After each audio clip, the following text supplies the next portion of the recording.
విశాఖ నకిలీ ఐఏఎస్ కేసులో కొత్త ట్విస్ట్ చోటు చేసుకుంది. ఈ కేసులో మోసాలు ఒక్కొక్కటిగా వెలుగులోకి వస్తున్నాయి. నకిలీ ఐఏఎస్లుగా అవతారం ఎత్తిన భార్య భర్తలు ఇద్దరూ భర్త జీవీఎంసీ కమిషనర్గా, భార్య హెచ్ఆర్సీ జాయింట్ కలెక్టర్గా వేషాలు వేశారు. టిట్కో ఇళ్లు, ఉద్యోగాలు ఇప్పిస్తామని చెప్పి కొంతమంది దగ్గర లక్షల రూపాయలు కాజేశారు. తమ డబ్బులు తిరిగి ఇవ్వమని అడిగితే కేసులు పెడతామంటూ బెదిరించారు.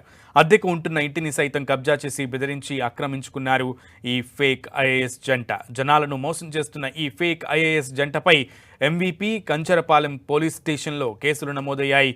వీరిద్దరూ విశాఖతో పాటు విజయనగరం, శ్రీకాకుళం జిల్లాల్లో కూడా మోసాలకు పాల్పడినట్లు గుర్తించారు పోలీసులు.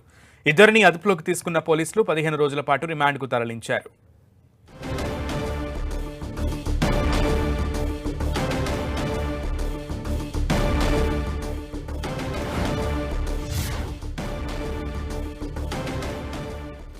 బోగస్ ఐఏఎస్ జంటను అరెస్ట్ చేయడంతో తవ్వే కొద్దీ నిజాలు బయటకు వస్తున్నాయి. వీళ్ళని రిమాండ్కి పంపించారు. పూర్తి సమాచారం మా ప్రతినిధి జార్జ్ అందిస్తారు. జార్జ్,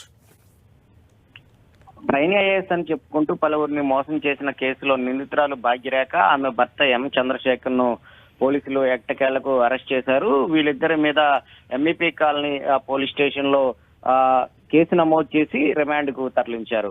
ఒక ప్రైవేట్ సంస్థలో పనిచేస్తున్న రౌత్ మధును 2015లో ఎం చంద్రశేఖరరావు పరిచయం చేసుకున్నాడు.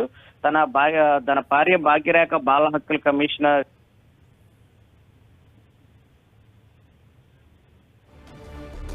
Okay George.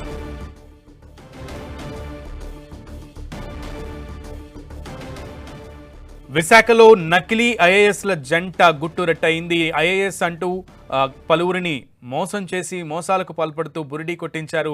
కొన్ని లక్షల రూపాయలు కాజేసినట్లుగా తెలుస్తోంది వారి దగ్గర నుంచి, బాధితుల దగ్గర నుంచి. ఈ నేపథ్యంలో బాధితులు ఒక్కసారిగా బయటకు వచ్చారు. ఒక్కొక్కటిగా వీళ్ళ మోసాలు బయటకు వస్తున్నాయి. బాధితులు బయటకు రావడంతో పోలీసులు వీరిని అరెస్టు చేసి రిమాండ్కి తరలించారు. దీంతో ఎంత మేర మోసం చేశారు? భర్త జీవీఎంసీ కమిషనర్గా, భార్య హెచ్ఆర్సీ జాయింట్ కలెక్టర్గా ఐఏఎస్ల వేషాలు వేశారు వీళ్ళు. టిట్కో ఇళ్లు, ఉద్యోగాలు ఇప్పిస్తామని మోసాలకు పాల్పడ్డారు ఈ జంట. ఈ నేపథ్యంలో పోలీసులు వీరిని అరెస్టు చేశారు, రిమాండ్కి తరలించారు.